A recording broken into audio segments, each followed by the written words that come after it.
y'all, it is SLE equipment, and today we're going to be looking at the Ferris ProCut 3-wheel with a 61-inch cutting deck.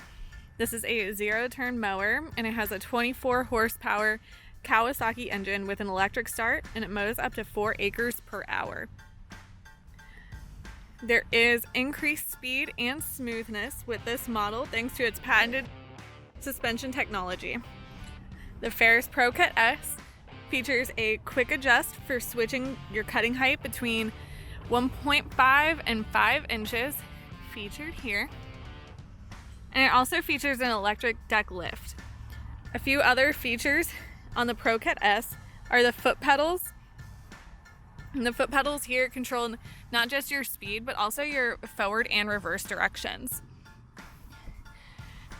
It also features a large capacity 5-gallon fuel tank, and it comes with a hydro pump and 7-inch cooling fans.